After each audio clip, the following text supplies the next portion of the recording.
Well, good evening. Thank you for all who have just joined us for our Trek 2 webinar with Jeremy Pettitt.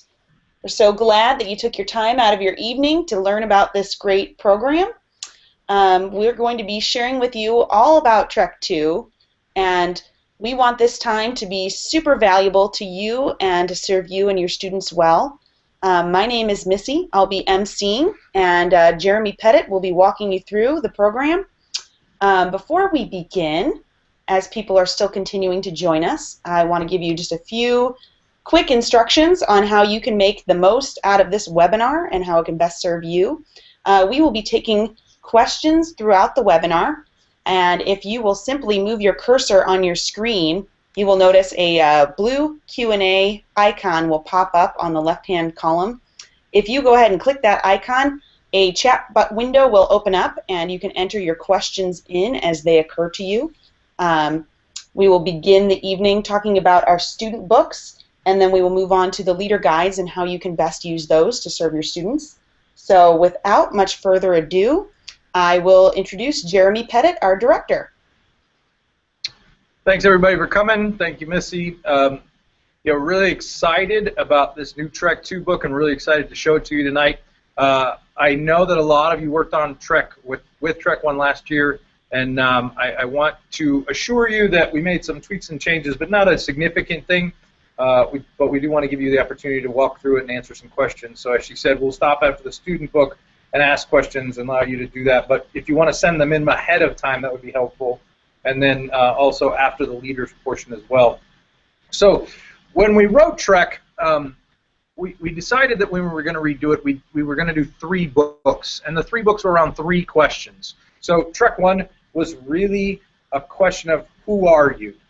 So we put them inside the big story, and if you used Trek 1 last year, walk through the big story. You walk through creation and 8 weeks of that, and the fall, and redemption, and consummation. We did this because we wanted them to understand their place inside this story, that their identity has to be grounded in this story, that they are created in the image of God, that they are fallen and broken, sinful people desperately in need of a Savior who came and gave his life to rescue them. And that he left, but he's coming back, and when he does, he will make everything right. That whole first book is about identity. So Trek 1 was about identity, but Trek 2 is now going to shift to ask the question, why are you here? What's the point? What are you doing here? And really, it's going to walk through the life of Jesus in the Synoptic Gospels, mainly, a large chunk of it in Luke, to help them understand that the Son of Man did not come to be served, but to serve and to give his life away in love to the people around him. And that as they are following Jesus, that they're called to do the same. They're called to live their life giving it away in love to the people all around them. That if you're really going to follow Jesus, you're going to have to live life like he did. And you're only going to be able to do that because of what happened in the identity story. But if they didn't read that one, if this is their first year, that's not going to throw them. They'll understand very, very quickly what we're talking about.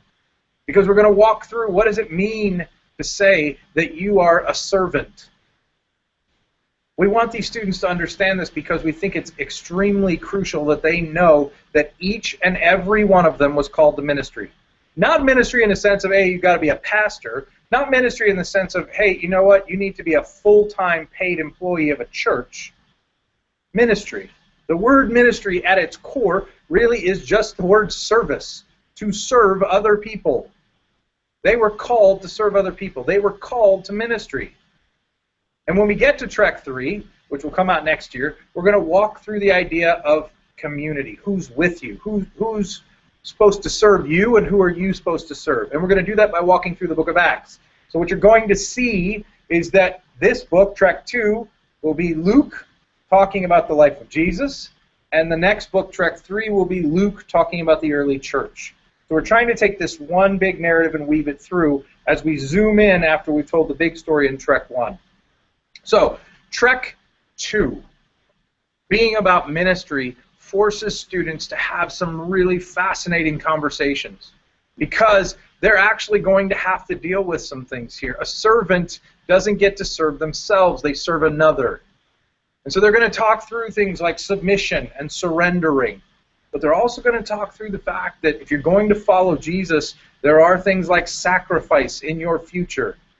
When he said, take up your cross and follow me, he didn't mean this is easy. And we want to make very clear to the students that we're working with, as you're developing, as you're growing in your faith, we don't want to feel like we did a bait and switch, that somehow we told you, hey, you know what, your Christian life is going to be easy. Everything going forward, you're going to have no problems. Jesus promised, in this world you will have trouble, but take heart. I've overcome the world, and you're following me. This book is going to push them. It's going to tell them that they are going to have to sacrifice. There are moments they, as believers, as followers of Jesus Christ, are going to have to love people and serve them who don't love them back, who aren't nice to them. We want to make it really clear right up front, this is what you're committing to if you're going to follow Jesus, because we believe this is the crucial moment. 12, 13 years old, this is when you decide, are you going to follow Jesus for the rest of your life? We see all the numbers of people that are leaving after high school, and we keep saying, oh, we got to get them before they get out of high school. No. We need to get them before they turn 12. That's what Trek is about. Trek is about helping them understand their faith from the get-go so that they have a very clear view of what it means to follow Jesus. Following Jesus is not about getting glory. Following Jesus is not about pride and arrogance. Following Jesus is not about self-serving. Following Jesus is living a life of submission to God in serving other people. Because we have been loved, we love others.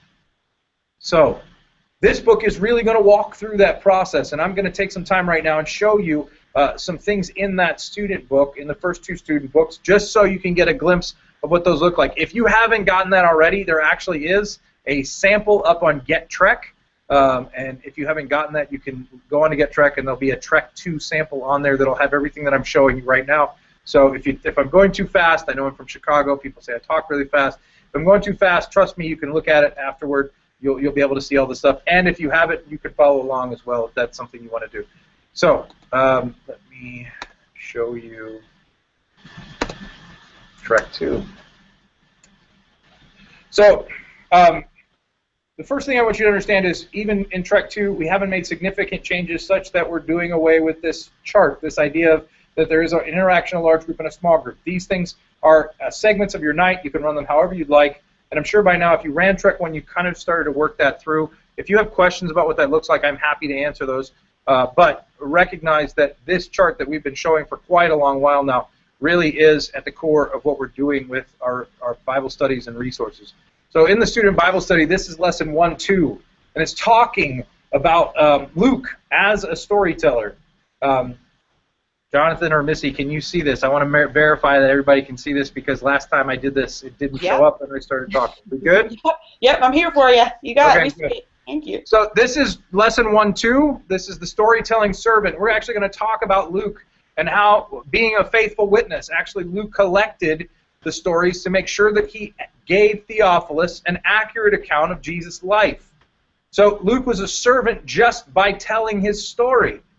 He told the story of Jesus, and he told it accurately with details. There are details in Luke that aren't in Matthew or Mark or even John, because Luke took the time to do the hard work, the service of being a good storyteller. So we're going to send them, like we always do, with an introduction, and this introductory activity here will be an interview. We're going to interview somebody, write down some of the things. We're hoping, I love when this interview is a grandparent. I think they're the best people in the world to interview because they have such great stories.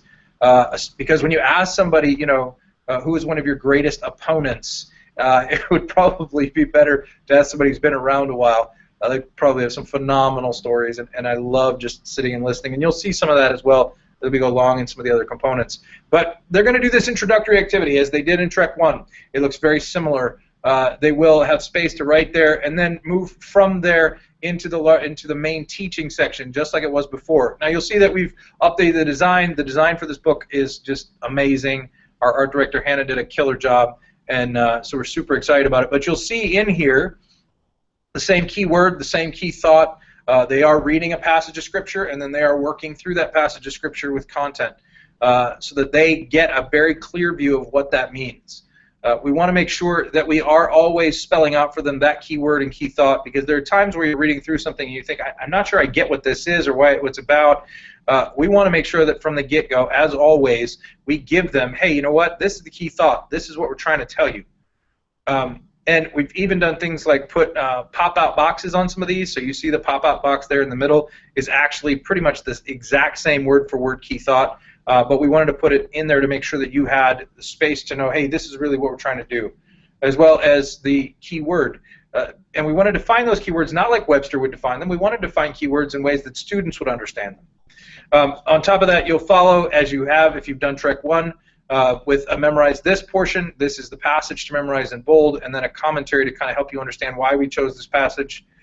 We, again, used the same kind of boxes for work it outs. So if you're working on this, you will be able to continue to use these as your small group discussion questions.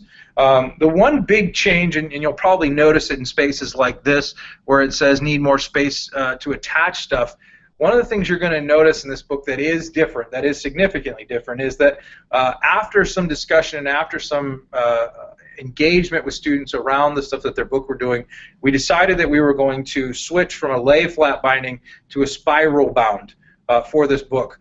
We actually like the lay flat binding because of the binding and the end and everything. We feel like the book was a really awesome looking book, but in this particular case, we decided that the usability was more important than how beautiful it was. So we switched to a spiral bound for this book, so there will actually be more space for them to work, and it should be easier. As I said before, these spaces were designed to be aspect ratioed for Instagram, so if your students want to share with you something that's going on, that should be easier to do now because the book will completely lay flat with a spiral binding.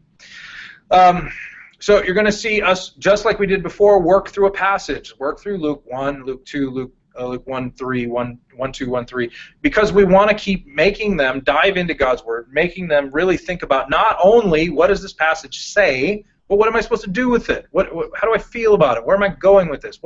To work that stuff out, and that's why we continue to use that phrase, work it out. We still put in here the day 4, day 5, day 6.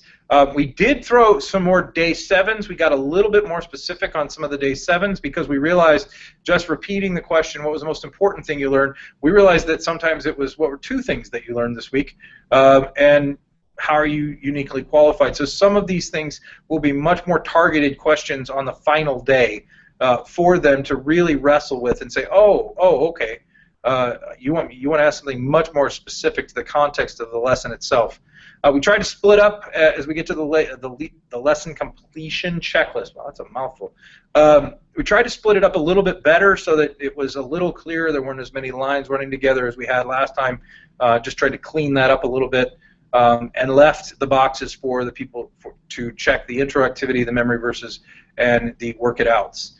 And finally, we left our on track for Bible reading and the initials for the leaders there, because we do want you to continue to ask your students what they're reading. What are you reading in the Bible?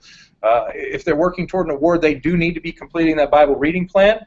The problems that we had for some of them last year, where they only had 1 year left to read, this group now is either starting or can be finishing their 2nd year, which means they should have had 2 years to finish all the reading that they're supposed to do. So hopefully that makes your life a lot easier now that we're past that first transition year. And we still want to continue to talk to both types of students that you have. So on top of this Bible study, we did make an essentials book. And some of the essentials actually changed slightly. Like in this particular one, we wanted to make sure that we emphasize the intro activity. So we actually gave them the space in this one to do the intro activity as opposed to just mention it. We had to cut a little bit of the content down to make that work, but we also set them up with some good questions there that will hopefully set up your small group, as well as putting the verse, the keyword, and the key thought in.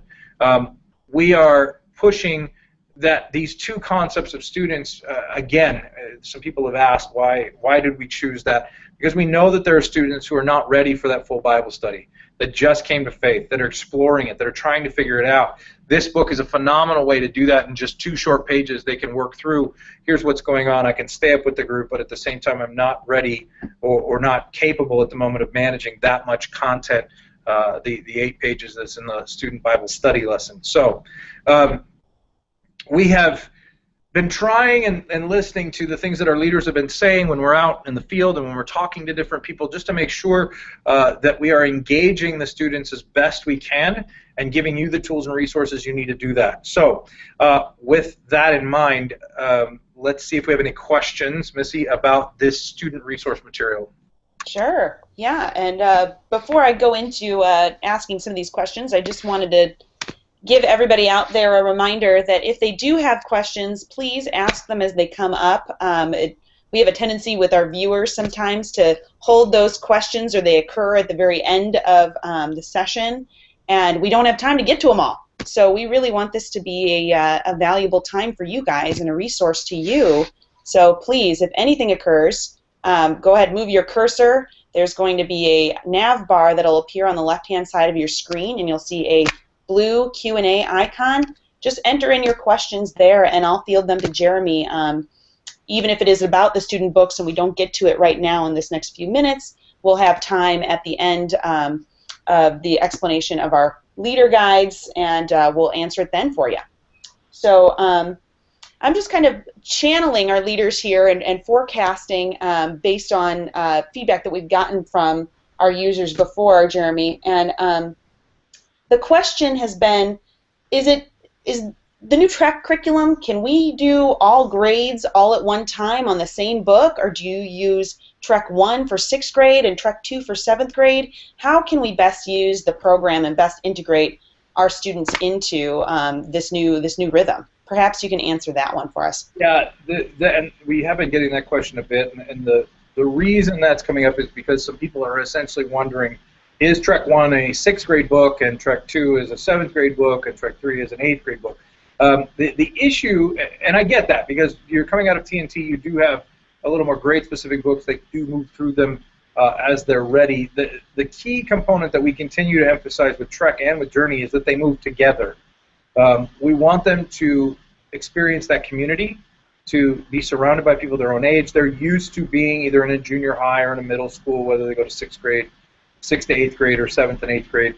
They're used to that group of people, so and they are kind of moving together. So my push has been to have them all do the same book for a couple of reasons. One, you're going to gain the momentum of having all the students in the same book, which means they're going to talk about it. So it won't be like, oh, I'm sorry, I'm not doing that book, or I did that book last year.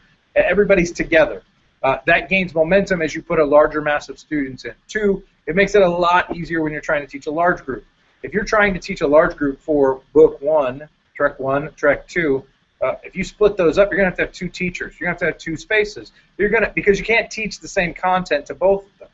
You're going to teach one or the other unless you're all doing the same book. The other reason that we're really pushing for 1 book a year is basically because we know that a lot of the locations are doing Bible quiz, and to be doing Bible quiz, you would have to have been in the same book as everybody else.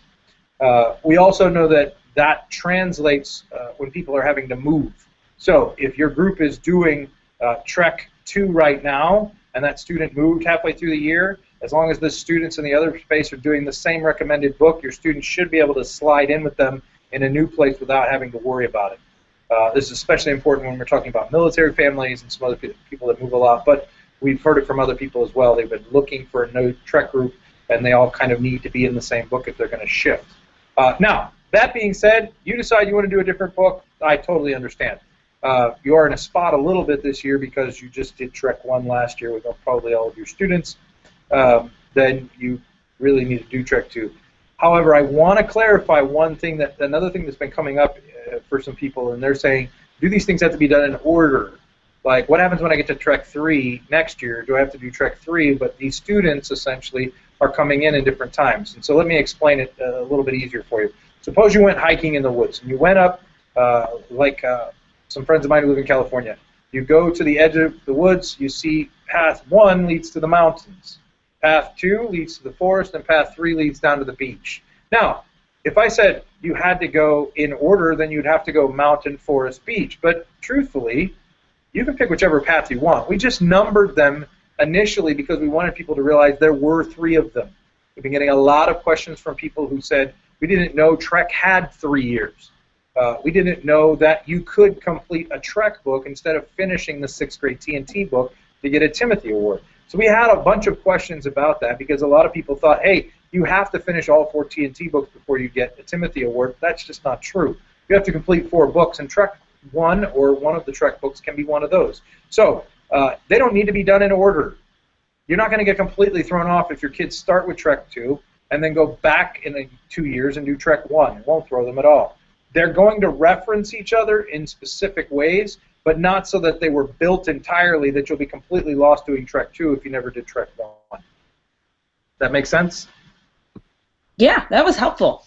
That was helpful, and I think it indeed spurred another question out there from a viewer named Charlene, and if I can understand her question correctly, she was saying that her Trek group did not introduce 2 books last year, just 1, but she wants to know, is one of the books more complex, more advanced, and how does she explain that to her clubbers, if indeed it is? No, neither one of them is probably more complex than the other. The one thing about Trek that's awesome, and by the way, just pay attention, there's some people who've said to me, like, well, this is a middle school curriculum. We never wrote middle school anywhere on the book. In fact, we've had a whole bunch of high school groups that bought it and didn't know it was a middle school book. Trek is built to go as deep and as complex as you want to take some of the questions. If you want to talk about historians and say this is what a historian is, you can explain that to a 6th or 7th or 8th grader. But you can take it a lot deeper if you want. You can talk about what did it mean to tell an accurate story as a Greek versus what it mean to tell an accurate story as a Jew. A Hebrew, like Matthew, tells the stories differently because he's coming from a completely different culture. Luke's telling them differently because he's coming from a Greek culture. They have completely different audiences. So you can take this really deep with a group of people just by asking some different questions. I wouldn't say it's more complex, Trek 2, than Trek 1 was. They're basically the same level. They're written by the same person. They're really written for the same group of people. So no, I wouldn't worry too much about this Trek 2 being harder than Trek 1 was. Okay. Just a completely different topic, basically. Okay. And I might just now be understanding her question, too, a little differently. The thought just occurred to me. She might be talking about the difference between the student guide, the full student study book, and the essentials. Can you explain the difference between those? Yeah, really, I mean, the gist of the student Bible study was designed for a student who wanted to go deeper, who was ready to dig into the Scripture, who was ready to work out the passages of Scripture and really dive in, memorize some more significant stuff, read through the entire Bible. I mean, the Bible study is much more for core kids or for Awana kids who've grown up in Awana who have that baseline. The essentials were just designed largely for students who are new to their faith, who are exploring their faith. If a kid got saved last week and you hand him a book that's got, almost 300 pages in it, he's going to be like, wait, I don't know, what am I doing? I don't know if I can handle this. You hand him an essentials book, it's 64 pages. Even if he's 4 weeks behind, he'll literally take 20 minutes to catch the whole thing up. So I want people to understand that the essentials book's been used in a bunch of different places, and we're completely good with however you want to use it. We just know that there were students that we'd engage with, both as we've been out and also in my past history as a youth pastor, just knowing, hey, you know what, there's some students who are not ready to go that deep. And so the Bible study has depth that the essentials is not built for. So ask yourself, what kind of students do I have? And frankly, generally speaking, I actually asked the students. I asked their parents. When I was running a group last fall, I just stopped and said, which book makes sense to you? Which book do you think your student's going to like? Which book do you want to do? And what was really interesting to me was how many of them actually opted for a Bible study because they were like, look, that seems really easy. They know when they're ready for something deeper, and they know when it's, whoa, wait, I don't know if I can handle that. Ask them. Let them participate in the discussion and in the decision, because ultimately you're teaching the same content whether you use the Bible study or the essential guide. That's awesome. I've got another question that just came in from Carrie. It kind of piggybacks on what Charlene had asked, but I'm going to read it word to word just so I don't mess this up. But she asks, can a student complete the Trek Essentials and the Bible reading from 6th to 8th grade to be on track for book completion for a Meritorious Award, 6th to 12th grade? No. The essentials are two. The essentials were designed just to be 2 pages. They were designed to help somebody get on track if they wanted to go deeper. To complete that meritorious award, because there are more components to it, you would have to complete the Bible study. The Bible study, just think, the Bible study is 4 times the size of the essentials book. So we're asking, if you're going to try and get that meritorious award, if that's something you're after, then you're going to complete those student Bible studies. And you're going to complete either 2 of them after T&T if you're in 7th and 8th grade, or 3 of them if you're in 6th, 7th, and 8th grade. Either way, by the time you finish, you actually do have to complete 6 books before you get a meritorious award. Awesome.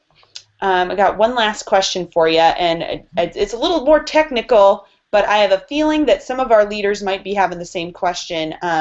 Maureen asks, have unit numbers been put on each page so it's easier to navigate through the book? Hold on, let me look. I'm pretty sure that happened, but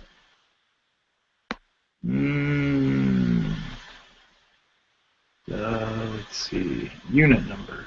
She's looking for section and unit numbers. Right, I'm trying to find the right. I'm pretty sure. I don't see it on every page, but I'm pretty sure. I think it went into the end. No, I'm not seeing it on that one. No, I have not put it on. We did not put it on every page. But if that's, I think it'd be a little complicated to put it on every page. I think we tried to work out some of the details for the baseline there, and the problem that we kept running into was it was so large that it was kind of like, okay, this is cumbersome. The key that we were looking at, and it looks like it didn't get put on this one, was, so I'll have to check that when I go back, but thank you for bringing it up, was that the lesson completion checklist have the number on it, because that was part of some of the things that some people were asking. But I'm assuming they're talking just about the student book, correct? Or are you talking about the leader book? I think it's about the student book. Yeah, we did not put every page does not have the lesson and unit on it. So if that's a request that we're getting on a regular basis, then we will reconsider that when we finish Trek 3, because we are still doing art for that at the moment. Got it. And I just wanted to add, too, before we move on into the next section, just for time's sake, if anybody else has questions that are detailed about the design, too, they're very welcome to go on gettrek.org and send us an email, and we can have even one of our designers respond to that question. So I think we're ready to move on to the leader guides. Okay. We're ready. All right. Let me put this up. I am ready. Let me grab this.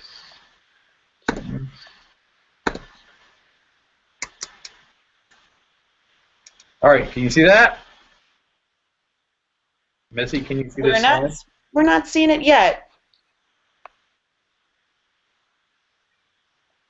Sorry, we don't yet see it. I didn't know if you heard me. Yep, hold on, let me check. I'm trying to make sure I got this. The screen sharing thing says it's working, but it's not. So let me try. Okay. Screen share? Try one more time. Jeremy is telling me that he sees it, so they might. Oh, yep, there it is. Got it. There we go. Okay. So as we started rebuilding, going back and working on leader guides, we did have a few little tweaks that we added to them. But for the most part, we maintain the same stuff that we had before. They are still an 8.5 by 11 to maintain that size. We did still leave the prep it section at the beginning. We did cut it a little different, but you'll still see the same lesson objectives, keyword, key thought, overview, place for you to write your objectives. We did leave, put games back in it with service projects, planning its space. One of the couple tweaks we added from people that asked, some people told us that they wanted us to give a space for time if you're going to teach. So there's a space in there in the interaction for how much time you used for that game, for how much time you used when you were doing large group teaching, for how much time you used in a small group. Just because as they were lesson planning, they wanted to make sure that they had the time written down so that if they had to come back to it later, they would know what they were doing. So frankly, we wanted to make sure that we had that in there for you. So we added that little feature in there. We still maintain the transition, the announcements. We left the large group teaching to always start with the introductory activity the students have, so you will know what they're doing. But still give you space if you want to do a different introduction. You are free to do that, as always, and really create your own space because you know your group best. We put a teaching outline in here, and you can see we broke it up a little bit differently. It does look a little different. It's technically exactly the same as it was. We did put the keyword and key thought. We wanted to make this layout so that when we laid this, you laid this on a podium, you could teach from it without ever having to flip a page. The key here for us was really continuing to allow you to have the teaching space that you needed. We did add a little bit of a notes section there because some people said that they wanted to add notes on where they went to get specific things. For instance, they were using specific resources and they just wanted to cite that in there, so we give you a little bit of note space there, but still left the space for you to write your teaching outline in. And then we continue to give you your own application space if you choose not to use the one that we've placed in there. You'll also see that we continue to use a teaching slide deck. So every lesson does have a slide deck that has the memory verse, that does have the content. And if you don't like it, the same content that we had before where we gave you a template so that you could type your own content in, we put the same thing in this specific set. So there continues to be a slide deck for you to use as you see fit. If you like our content, then you can use it, and if not, you can design your own. Finally, we did put this small group discussion. We switched a few things around on this one. We took out a couple of things just to save space, and we actually included some getting started questions. Some kind of priming the pump questions for this particular lesson. If you wanted them, instead of just launching right into the devotionals and what they wrote there, we gave you a few questions that will allow you to start your group if you need to kind of get things moving, a lot of storytelling and things like that, as well as put time in there so that you can see it. Finally, the page on the end still has a facilitation help, still has evaluation space, and still has the follow-up space for you to write out prayer request from your students. And that will always lead into the next page, which will be the next week's lesson, so you will be reminded that you can what you need to be praying for your students, and also what you need to follow up on. We also remember that as we built last time, we built a discussion guide, and largely the discussion guide stayed the same format as the last time. The discussion guides were built for people who were leading small groups but not doing large group teaching or planning any kind of the interactions. So the key component to the discussion guide is that really we've left you with the opening, the prep it section, as we did last time. We jumped right from there into the small group space because this is a discussion guide, and then finished with that particular last page, which has the evaluations, the facilitation helps, and the follow-up. We know that there are a lot of people who are just small group leaders. They don't do the large group teaching. They don't do, but they are crucial to how a ministry runs, because you, small group leaders, are the people who are pouring into the lives of students on a very specific basis. You are, generally speaking, following up on what's already been taught to really drive the point home and help them apply it to their lives and figure out how do they walk away and live more like Jesus tomorrow. So we wanted to make sure that we had both of those resources. They are fairly similar in structure to what we had before. We made a few minor tweaks just based on some things that leaders had asked us, but realistically all of the resources and tools, if you used Trek 1, are there again. They do look a little different, and I have had some people say, this looks different than the other one. Truthfully, if I were to strip away all of the art and just put this in blocks, you would see it's exactly the same structure and setup as the one before it. This one just cuts it up differently based on the kind of blocking that we did because of the art. So, but overall, this is very, very, very similar to the Trek 1 book. We want to make sure that the 3 Trek books all make sense, so that if you've done one Trek book, you understand the theory and structure behind what we're trying to do, that we want students to engage in God's Word daily and to ask themselves, what does this passage mean and what am I supposed to do with it, so that when they come together as a group, they're prepared. And hopefully as leaders, you've seen that this year. You've seen students who came in more prepared than they were before because they were ready. They'd already gotten the small group questions. They'd already gotten the introductory activity that you knew you were going to use if you use that for your large group introduction. They know what's coming, so they're better prepared to have deeper conversations, and that's what we continue to see and hear from leaders as we get feedback on Trek 1. We wanted to maintain all of those structures in Trek 2 so that you could continue to have the kind of quality experience you've had over the last couple of years. So that being said, let's go back and just give you an opportunity to ask some further questions. There we go. To ask some further questions about the leader resources. I did have a few people who have asked me about using them because I taught a group last fall for our church. Our church was looking for a middle school pastor, and I said I'll jump in and do it just because I wrote it and I thought it'd be a lot of fun. Plus, I had the wonderful experience of teaching my daughter. So my daughter did Trek last year, and that was awesome. She loved it. So I understand when you ask some of the questions how different people are using them, because I had small group leaders that were working with me as well as teaching. And frankly, I wrote the book, and even I tweaked some of it. I played with some of the stuff when I was large group teaching because I thought, you know what, for this particular group, maybe that's not the perfect way to do it. And then the next lesson, maybe that was better. But I want to make sure that you understand as leaders, you have the freedom to do what you need to do to make this fit your group. The resources and the curriculum that we're writing are really there to serve you. We're not here to tell you how to run your group. We're here to serve you as you lead your group. So if there's something you need, let us know. If there's enough people who need it, we will do our best. The only thing I do tell leaders every time I visit them on the road is to remember that there are something like 15,000 of you. So when you have a request, if your request doesn't match up with the other 10 or 12,000, I have to kind of take everybody's opinion into account because I want to make the best experience for as many people as possible. So, Missy, do we have questions? We do. We have some questions actually from our one of our friends out there, Chris. I think you answered one of his questions. He says he loved the structure and the freedom to direct lessons and gear them specifically towards his students. Yep.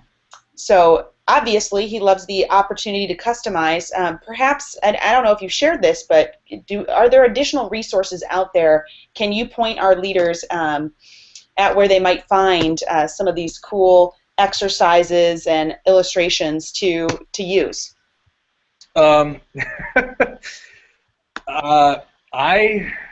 Listen, I like to do weird stuff. I like students trying really hard stuff. So I actually had a parents' meeting at the beginning of the year last fall and said, I'm going to try something that I've never tried before, that I've never even seen anybody do before. And that was to flip the way you do large group teaching. So generally when we teach large group, we hop up on front, we have an outline, we know what we're going to say, and we teach from there. And I decided what would it look like if I completely flipped that around. So I started oftentimes with some of the introductory stuff, but I shifted pretty quick into a different way of teaching, and that it was essentially to say that if I asked really good questions, that I could have the students direct some of the teaching if we used digital devices. So I actually told the parents at the beginning of the year, listen, I'm going to ask that you let your student bring their iPod or their phone, or even if they have a family iPad, if they can bring it for the night. I will make sure there's Wi-Fi in the room so they're not killing your bandwidth and taking all your memory and everything. I'll do that. I'll make sure there's Wi-Fi, so I set up in a room that had great Wi-Fi. But really, I spent a lot more time asking questions of students than telling them things. Now, I got to the point of the lesson by the end, and I actually used the teaching slides quite a bit, but I kind of came at it from a, what is it that we need to know tonight, and how do we start that? So I would always start with a question. I'm actually been teaching a workshop. If you see me at Wana Ministry Conference this fall, I'll probably teach a workshop on creating games, creating experiences for students, and I've been working on an outline for some stuff to put out there. But the trickiest part essentially is knowing your content well enough that you know how to direct the conversation with the students by asking really awesome questions, even in large group, and then forcing them essentially to use the internet to look up a lot of the answers. So I'll tell you one quick story before we move on. So one night I decided that when we were teaching God, and we were saying the word God, and we were talking about God as creator in the first couple weeks there, I asked a question. I said, listen, let's pretend like I'm from another planet, which for a lot of these students, they didn't think that was a stretch. Let's pretend like I'm from another planet. And you guys keep saying this word God. And I don't know what it means because I'm not from your planet. So I need you guys to come up with a definition for God. And I used that as an intro, and then I just took a giant whiteboard, and they got on their phones and their devices and everything, and I said, come on, look it up. Like, find me the information. The information's out there, and that's really what the Internet's good for. It gives you good information. It doesn't tell you what it means. So I was using the information from the Internet and then creating meaning for them by helping them understand it rather than just saying, well, you got the Internet, you don't need anything else. So they whiteboard all these answers, write up all these different things on the whiteboard about who God is and what he does. And I said, no, here's the problem. This is a lot to take in. I just need you guys to come up with like one sentence. You only get like 2 words to describe God. You guys all have to agree on one definition. And they were like, that's just not going to happen. And I'm like, well, let's try. I said, okay, so what words up here are the words that make the most sense to you? And they said, so they came up with 2 big concepts of who they thought God should be described to somebody as, and they said God was a loving Father and an all-powerful Creator. And the next minute I said, that's really funny. And they said, what's that? And I said, have any of you ever seen the Apostles' Creed? And they said, no, we don't know what you're talking about. So I said, look it up. They got used to that phrase, look it up. I just say it all the time. So they look it up, and I said, let's read it together. And they read the first line, I believe in God the Father Almighty, the maker of heaven and earth. And they went, wait a second. You just got us to write the first line of the Apostles' Creed, and none of us have ever heard it? How did you do that? And I said, I didn't. You picked. I just put it up there. But the truth was, I asked really good questions. And if you ask really good questions, you can switch entirely how you teach, because the person who controls the questions is the person who controls where you're going. All the information, all of it in the world doesn't matter if someone's not there to guide them through it. So as you go to teach, I don't necessarily have a standard, go read this book. I'm saying play, have a good time, try some stuff. Everything I've ever learned in my life, I tried because I messed it up. I went and tried it, saw what happened, tried something else, and got better every other time. So I'm encouraging you, go mess it up. And go let them mess it up with you. Let them try. Let them run the game. Let them do some different stuff. They had a fantastic time because they were engaged in their learning and not looking at me like, when's he going to be done talking? That's awesome. That's great advice. So I just want to confirm, can our leaders expect this same flexibility with Trek 2 as they did in Trek 1 to customize? Yes, absolutely. All this stuff is there. All the space is there to write. Realistically, again, we're here to serve you. That's why we wrote these books, because we love students and we love you guys, and we want to make sure that what we're doing serves your needs. So if you feel like, hey, you know what, I'd rather teach a different way than you've got in here, fine. If you feel like, hey, you know what, I got to do it the way that's in the book because I'm used to this way and I know how to do this and this connects with my students, this is where they're at, this is what they know, they don't have devices, whatever, this is what works, do it. Look, at the end of the day, I'm trying the best that I can to connect with the students that I have. I know that you're trying the same thing. So I just want to give you resources and then set you loose. Try stuff. If what we put in there is not the perfect fit for your group, feel free to try something completely different. But recognize that the scope and sequence that we put together, if you follow those keywords, key thoughts, and passages, if you follow that scope and sequence, you will have covered all of the material, all of the concepts that you needed for that entire year, even if you teach it completely differently than we did. You'll still have covered all the big rock ideas that you needed to cover to help those students grow in their faith as a lifelong disciple of Jesus. Awesome. I've got one more question for you here that I think might be really helpful to a lot of our viewers out there to get a response to, and then I understand that you might have an announcement for this group to make about our high school curriculum. Is that correct? Yeah. So. Awesome. Cool. So let's wrap with this one question because it might take a while to explain. Chris is asking. He's got a very small youth group. He's only got 3 kids. Does his group need to do the large group discussions along with the small group stuff, or can they just plan on using one resource? Are they going to be missing something if they don't use both? No, I think in that particular case, when you've got a really small group, and this is the way I think of it, whether the group is small or large, the interaction is really kind of getting them moving and engaged, doing something.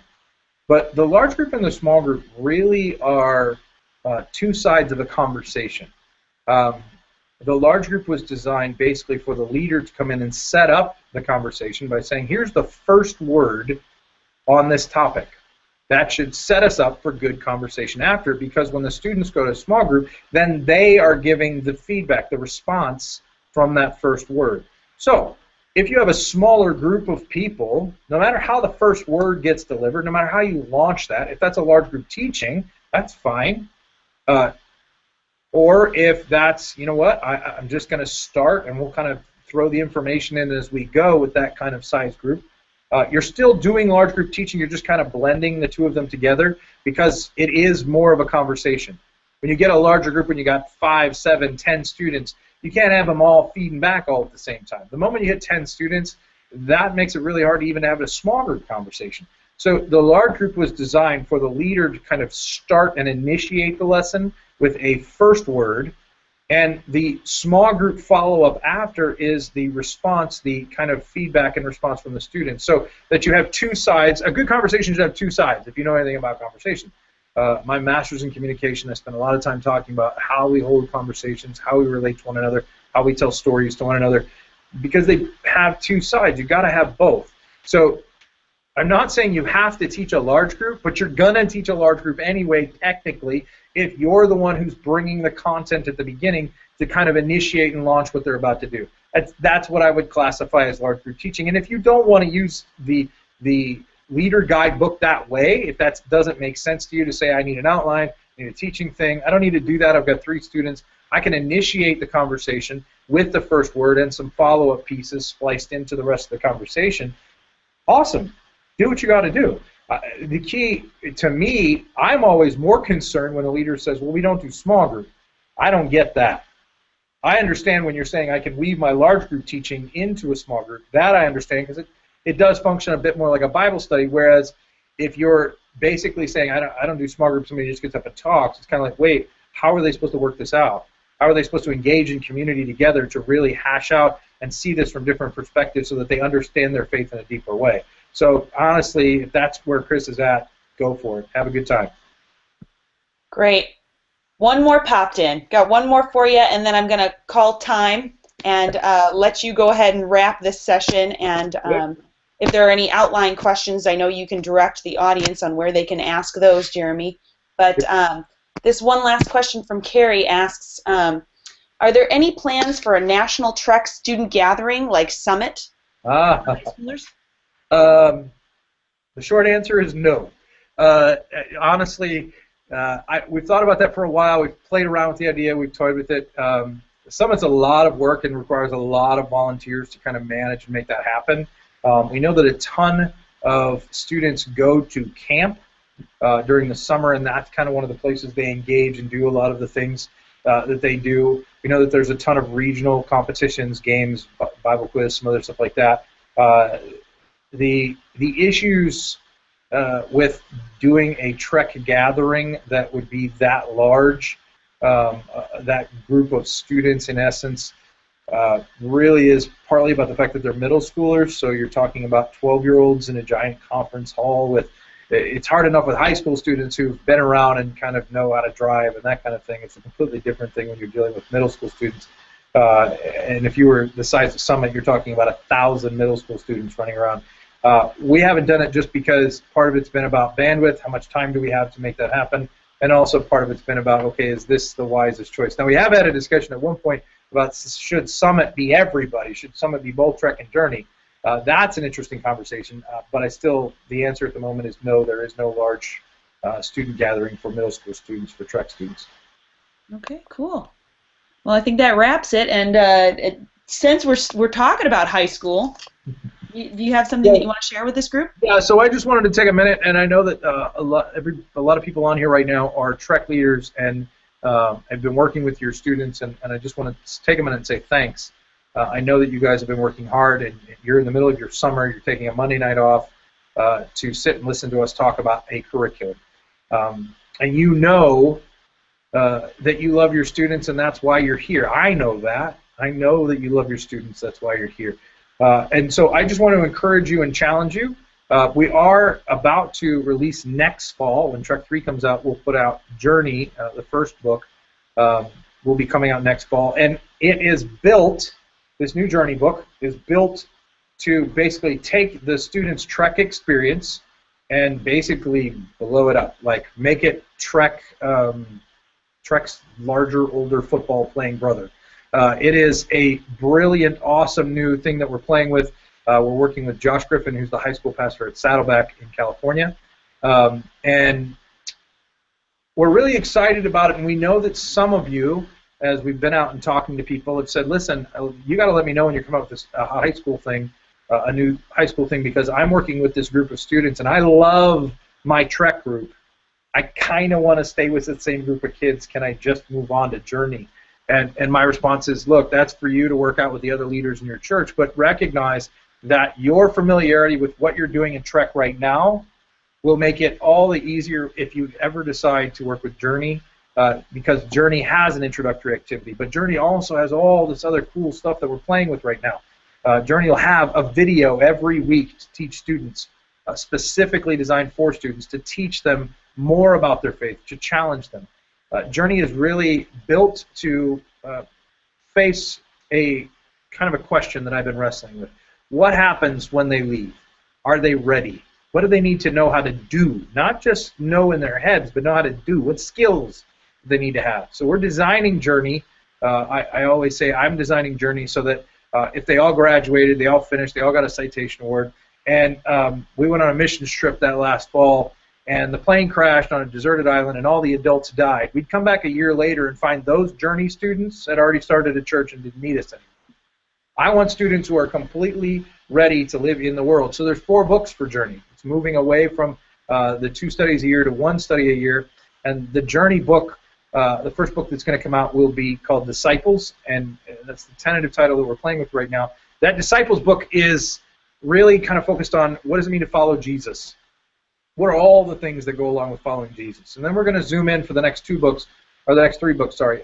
One to talk about what does it mean to be advocates. What does it mean to be the kind of people who can defend your faith, but in a way that shows humility, can have dialogue that's civil with other people. So it's not about winning an argument, it's about understanding and talking to people so that they are clear on what the gospel means, so that they are clear on what their convictions are without having to feel like we got to jam it down other people's throats.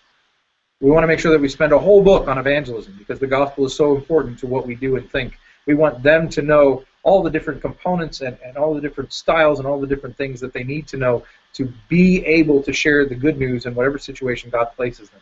And then finally, the last book will be on leaders, to really understand that Jesus has called you to lead other people.